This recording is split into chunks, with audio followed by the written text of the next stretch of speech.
Welcome to America with an Accent, coming to you from Durrës, Albania, in the DIMTV studio at the University of Alexander Moisio. And it's a special episode today because I've swapped places today. Usually I interview immigrants of the United States. Today I'm interviewing expats who have relocated to Albania, Europe. Vyckie Garrison and Sam Lopez are two Americans who reside in Durrës, Albania, a coastal town on the Adriatic Sea. Vyckie, a Californian by birth who lived in Norfolk, Nebraska for 30 years, retired from her writing and full-time motherhood career to start traveling. She landed in Albania a few days after Christmas 2020. Sam was born, raised, and spent most of his life in Seattle, Washington. When he retired from his customer service career, he also picked up traveling. Sam moved to Albania in May 2018. Vyckie and Sam are members of the Expats, Immigrants, and Albanians in Durrës, a virtual community of at least 910 people according to the group's Facebook page created by Sam. I have 7 children, and I have been a mom for 36 years now, and my youngest was about to turn 18, graduate from high school, and I thought, finally, I'm going to get a chance to just do what I want. And so I had been for years thinking I love traveling. You know, whenever I look back on those memories, those are the things that really brought me joy, you know, made my life interesting, and so I knew that that's what I wanted to do. And so as we're approaching my youngest son's 18th birthday, I was just looking at where expats from America go. And there's a lot of very common, you know, Costa Rica, yes. Portugal, Thailand, Vietnam, these kind of places. And so as I was looking, you know, I was realizing that you can live very economically on what in America would be considered basically, you know, poverty, not enough money to survive. Okay. But when you get out of America, there are places that you can live where, you know, you can have a decent standard of living with not a huge income. And because I was going to be retired and I didn't want to keep, you know, hustling to try and supplement that income, it was appealing to me to find somewhere. Sam, was your case like Vyckie? Well, actually it was a longer process.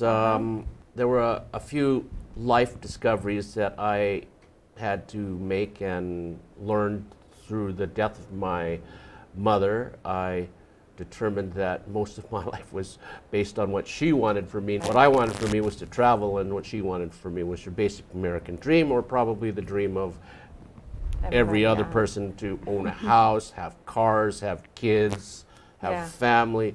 While I had some of that, it was never fulfilling to me. Okay. Travel was more fulfilling to me. And travel he did. Sam waited for his 2 pets to pass, sold the house and everything in it, and a few months prior to his departure, a friend asked for help with a dog. Sam, who loves pets, couldn't say no.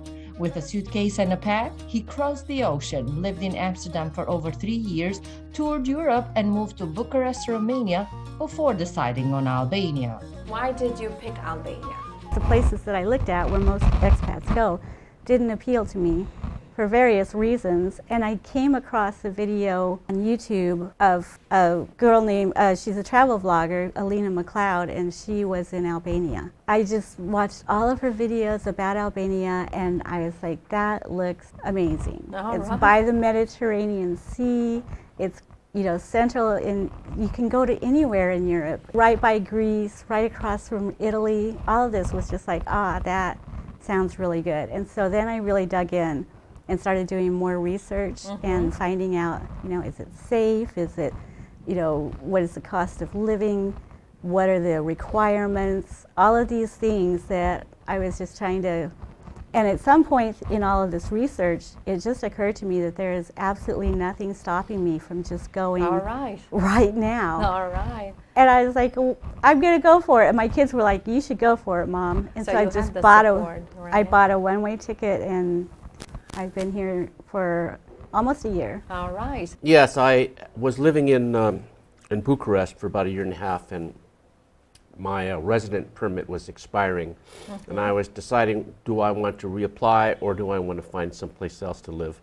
And I decided to take a road trip to travel to different places to see if I could find somewhere else that I thought might be interesting, and eventually decided on Albania. So once I got here, that it was a country that was interesting, was worthy of exploration, had plenty of potential places to see, things to do, people to meet, that I decided to stay. Okay. When I tell people in the United States about my home country, Albania, many of them are, where is Albania? Had you heard of Albania before you moved to Europe? Curiously, when I was still working as a manager in a store, one of my newest employees was from Albania. All right. I had, I had really no or little knowledge. Even when I decided to come here, I still knew very little about it. Little about Albania. it, yeah. I sense that that's the case with you too, I Vicky, had right? not heard of Albania. I did not know where it was, even what continent it was on. So you just on YouTube until I came across that video, and then I started looking. And I understand that in your case, Vicky, you did some financial calculations there, affordability of life and all that. Was that a reason for you to move to Albania, Sam? Did you ever run numbers? Technically I did, but I didn't really. I did it kind of casually. Okay. I essentially looked at, this is how much money I have in the bank. I had sold my house, so it wasn't that I was rich, but I had a house and it, of course, gained money over time. And Amsterdam's expensive. Bucharest is a fourth expensive, and Albania is half of that. So the money that I had could go that much further or that much longer. So, and this is how I also determined, okay, once I retire, this is how much money I have per month. What can I do on that? Okay. And actually, you can do quite a bit. Quite a bit with. So. And with your pension, right? We're not talking about savings, but just with the pension that you receive, and that in the United States would be very tough to meet your ends, right? With that amount. Yeah. Right.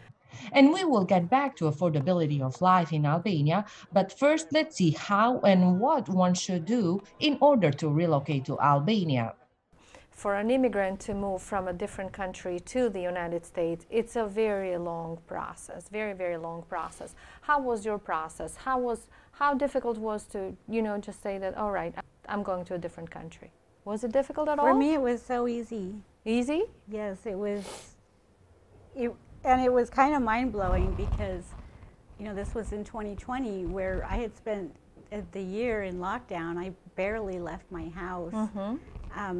And everything was closed down, and there were just restrictions about everything. But for some reason, Albania had no restrictions. I didn't even have to get a PCR test. Okay. I had my passport, my luggage, and that was in my plane ticket. On your plane ticket. Yes. And that's your status here too? So you live for a certain period of time? So as an American, we can come to Albania for 1 year, visa-free. Oh, okay. Okay. Yeah, with no paperwork. What's your situation, Sam? You have been here since May 2018, more than 1 year. What's your... I have a resident permit. You need to provide whatever the necessary documents are, which is your birth certificate, marriage certificate if you're married, probably vaccinations, proof of health insurance. Here, especially in Albania, you need a criminal report, which actually goes through the states. You go to the embassy, you apply for it, and they send it to you. You have to prove that you're a law-abiding person. So navigating all these governmental obstructions or requirements, sometimes you need a lawyer's help, sometimes not. Okay. I managed to do it all in Amsterdam without a lawyer, but I also had a lawyer in Bucharest help me, which I think I would probably get rid of the lawyer next time. Okay. I didn't use a lawyer in Albania. All right. I basically had a local's help. I've had so much help from So it is a process. It's not just if you want to stay more than a year, there are some steps that you have to follow. Yes. Is there any, to move to the United States, and I'm referring to my case, there are several bases that you can apply for, and one of them is through work. Do you have to have a special permit here to work, or do you have to have a contract, or Here in Albania? Yes, here in Albania. Yes, you need a work contract. Oh, you do have to have a work contract. Yes, you need a work contract. Okay, okay. So that's what your residency is based on, whether you're working or not, or in my case, because I'm retired and I actually do work, but not for money. I work for free. Okay, so you're volunteering here, and, yes, and that counts, right? So, yes, that counts. All right. But you need a document from those organizations stating that they're responsible for you. This is you have to go to Labor and Industries and get the certification, and it also goes to immigration. And that permission, is it like what, for a year or more than a year? It can be. It depends on.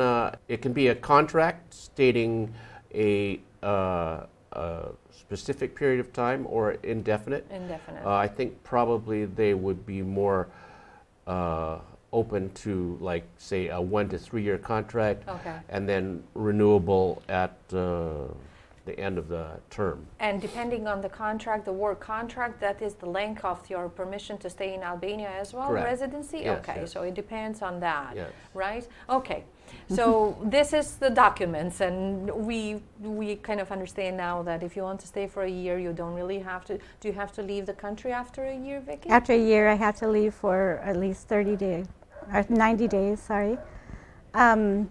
And then I can come back for another year. Okay. I haven't decided if I'm doing that. Okay. Both of you had heard very little about Albania. I had done a little bit of research, I understand that, but doing research on paper or on the computer is completely different from living in the country. What was the first impression when you landed in Albania? The first thing that I was impressed with was how nice people were and how helpful. And the man who came to pick me up, he was, I was renting his apartment for the first month that I was here. And he was telling, I was talking about languages because he obviously speaks Albanian and he spoke, really good English. And then he said he also spoke Italian, which he had learned from watching television. Immediately I felt inadequate. Like I know English and I'm pretty good at it. And I learned like un poco español in high school, just enough to pass those requirements. I haven't met anyone in Albania who doesn't know at least 2 languages, 3 or 4. Well, we have to. It's a tiny country, and in order for you to communicate once, as you said, in 2-hour, 3-hour drives, you are in a different country. Yes. So you have to learn a different language. So your first impression was that people are nice. They're right? very helpful and friendly. Yeah. Yes, and they love Americans. They do. Yes, we do love America. Which is a little weird to me because I'm just like, why? Because Americans don't even like Americans, to tell the truth. It's rooted in the history, and it's related to the independence of Albania. Actually, the existence of the country per se is related with President Wilson. Yes, and I've learned that. Yeah. Since being here. But at first, it was just like, really, there's a country on the planet that likes Americans. This was 2020. The end of just that. Yeah. Everyone was so stressed, and there was so much tension, on so many fronts. Yeah. How about you, Sam, when you arrived in Albania? Was it what you had imagined? I really had no preconception of Albania. Oh, okay. Absolutely. Absolutely You were just a free spirit going where you wanted I guess to go, I'm kind of a free spirit, but actually I did have a adverse experience when I got on the plane, as I had my dog with me, who rode in the cabin, but she was required to, because she was a small dog, to go under the seat in front of me. And because of that, I was assigned a window seat because that's where the most room is to put a dog thing in. And this Albanian woman who was sitting next to me took my seat. Okay. And she wouldn't give it back. And she was very nice she just didn't understand that, hey, that's my seat, but it's not that it's my seat because it's my seat because this is where the dog will fit. Somewhere halfway in the flight, which I don't know, was a 3-hour flight or so, she realized, oh, I'm so sorry. she, because I mean, she was being nice to me. She would offer me cookies that she was eating, and I was like, no, thank you. Or I would say, Father Derek. But regarding hospitality, the first place I stayed, they were very gracious. It was essentially an older villa that was divided into separate apartments. And that was in a different city, in different town, Tirana. right? In Tirana. And Yes. Tirana is the capital of the country. Yes, the capital of the city.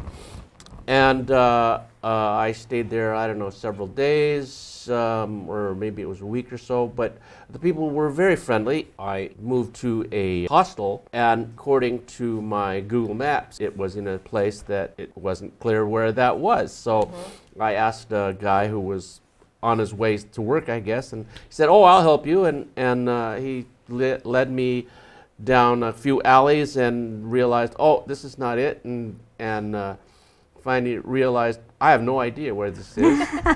and I said, well, thank you. And he says, can I go to work now? And I said, hey, I didn't realize you were going to work. And anyway. Oh, that's so nice, though. Oh, it was very nice. I was very impressed with that. And well, I think at that point in time in the city, and maybe around Albania, their addresses weren't so accurate. Then I had a situation with money, and the hostel owner said, hey, you can stay another month. Pay me next month. This other friend of mine helped me negotiate the residence permit, and so I've had lots and lots of help from people who are I would call them lifelong friends, because I don't think so many people in the States would be that helpful and that available and that friendly.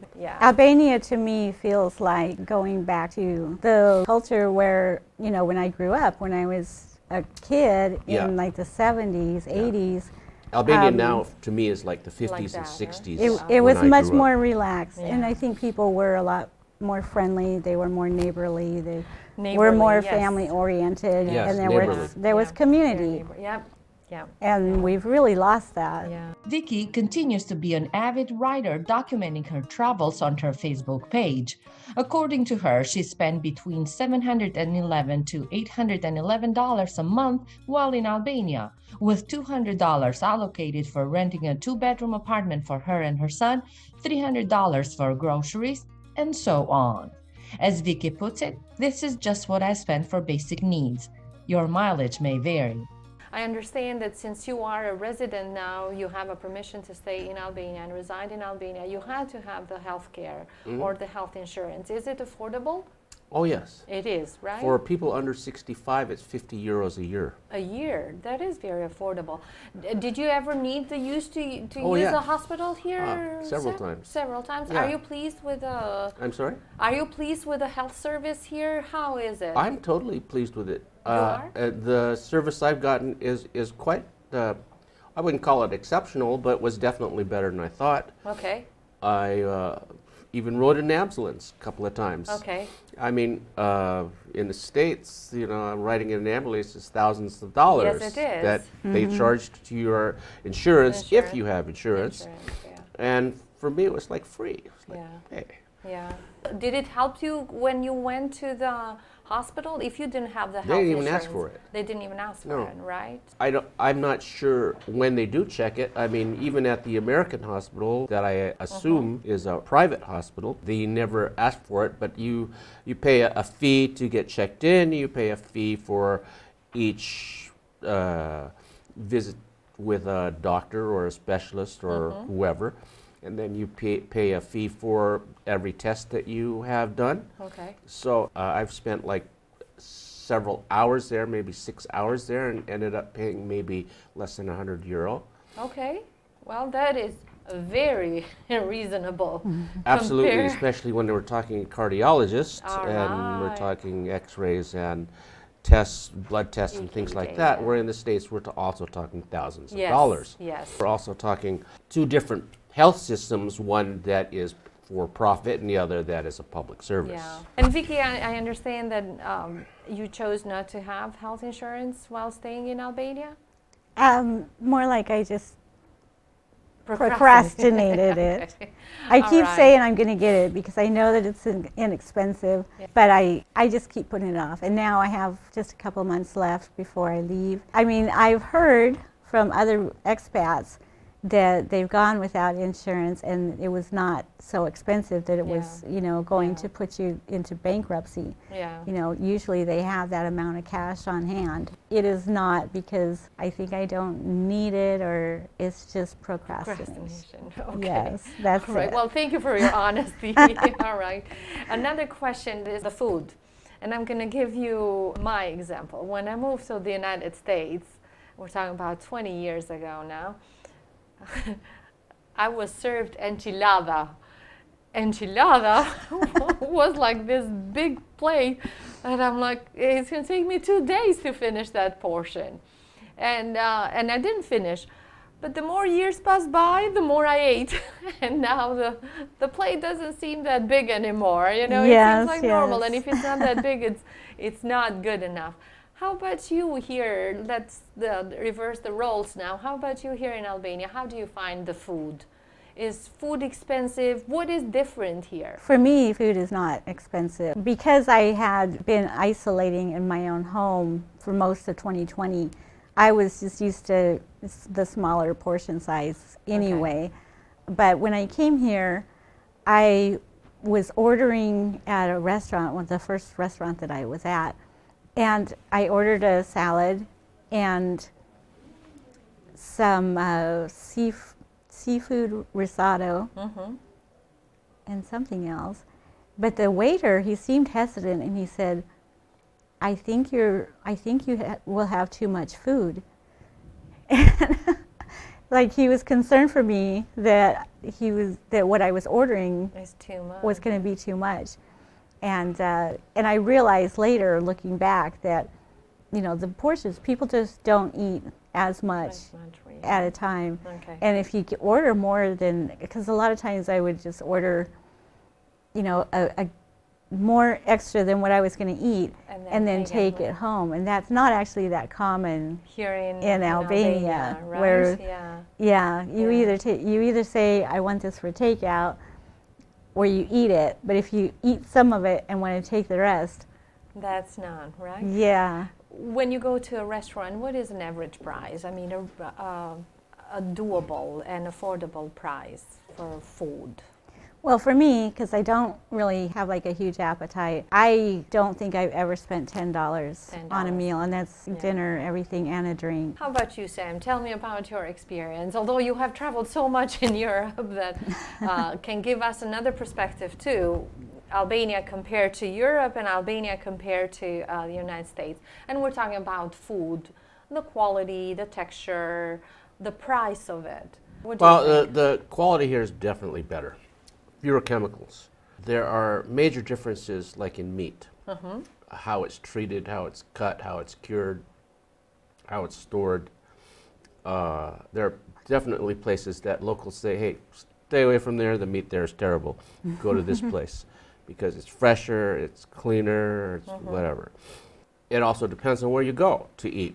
You can go to a tourist-oriented restaurant that's down Surila, along the water, and order a steak dinner, which might be $25 here in Volga, but is $75 on Surila. I think in some respects, some places take advantage of expats in that regard. Albania, like many countries in Europe, maybe many countries around the world, are looking at retirement money because the retirement population is getting larger. I mean, hey, Albania has different standards. There are different sizes and portions that different restaurants offer. Some serve what I would consider like a family style, where you put out a plate of salad and everybody shares it. But let's say I just want a salad and a bowl of soup, and I get this salad for a family, and they don't have a small salad. But But hey, you know, it's just yeah, salads, yeah. so you know, and I can afford it, and it's only $3, Yes, so yeah. or $2 or whatever. Here in Albania, many of the restaurateurs go to Italy to learn how to cook and come back better cooks than the Italians. Yeah, it is. The It's food amazing. is really They also go there delicious to learn here. how to cook sushi. Albanians actually make better sushi than. That's good to know. Yeah, it is good to know. It's also a little more expensive than your Yeah, average. yeah. I have spent 3,000 or so, 3,000 lek, I should say, Which is equivalent of More $30. $30. But yes, that's right. on sushi Okay. for me and another person. Okay. Just because we're gluttons in that way. And we don't have sushi but maybe once a month or once every couple of months, so this is kind of a Go special yeah. meal. What is the Yes. transportation situation here in Albania? In a city the size of Omaha or spread out like Omaha, you can't survive without a car. Do you really need to have a car in Europe? I was so happy to get rid of my car when I came to Albania. You sold it. I had already, you know, looked in to see that there was going to be transportation available, that there was places, you know, that I could walk. It wasn't very far. And so I got rid of my car and came here, and it was just so much like just the stress. I mean, financial is one thing. It's expensive to own a car, but then also the maintenance and the, you know, having to find a place to Parking, park, yeah. all of these things that are associated with it, owning a vehicle, that was all gone, and I don't have to worry about it anymore. Okay. I do a lot of walking, like Okay. a lot of walking. Okay. Yeah. And if I need to go farther, you know, like to get here to the studio this morning, I just took the city bus, and it was cost me 40 cents. Okay. No So big deal. Reed, you share the same opinion, Sam? You don't own a car in Albania, do you? No, I would never own a car again. You don't like to drive, or you're tired of driving? Yeah, I'm tired of driving. If you ever make it to Seattle, you'll see that Seattle has probably some of the worst roads in the country. I don't miss the upkeep. I don't miss the stress. I don't miss the rage that people have. I mean, I still see rage here when I'm riding with Yes. people. You know, Albanian drivers have a different attitude.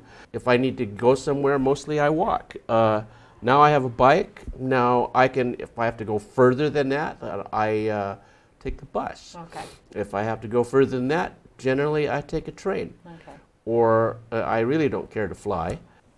I'm excited that if Albania ever got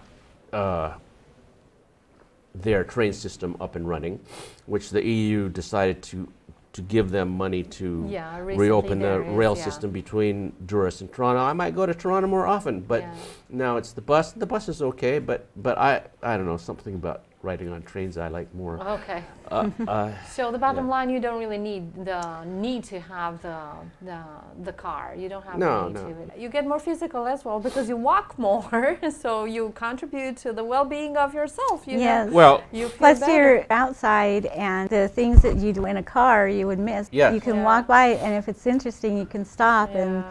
talk with people or look at something that is Yeah. interesting, and just it's not. Yeah. Plovdiv, Bulgaria has the longest promenade in Europe. That's nice. That Oh must yeah, be nice. you walk the entire thing, Yeah. and it's nothing but shops and restaurants Yeah. and bars. Yeah. And you know, you see the life hustle and bustle outside the area, but on the inside, it's completely serene. Yeah, right. A lot of people walk here, and here, especially in Durrës, they have this routine, and in the evening, everybody will go for a stroll by the sea, which is really nice, and I really appreciate. Well, actually, you know, one thing I discovered since living here is that in Europe, especially Albania, hitchhiking is very common. This time when I was traveling in Albania, in the south, I would see young people, young men, and they would stop and ask you for a ride if we had place or not. But here you So can see whole families, the whole family. right? grandmothers, grandfathers. Really?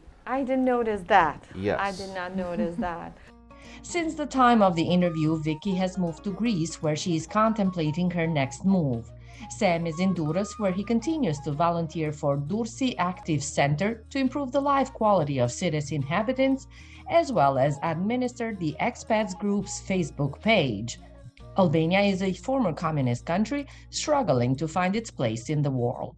There's a lot of retirees in America that may be contemplating moving to a different country. Drawing from your experience, what would be one piece of advice that you would share with them? The sooner you get away from the States, the better. Travel is education. Everywhere you go, everything is different. Okay. So you learn something new. If I could do it all over again, I would have traveled further sooner, taken more risks, done more things, and not held back. All right. How about you, I Vicky? think in terms of Albania specifically, you have to come here and experience. And I really think that, you know, it would be a good idea to visit before making up your mind, and not for a week.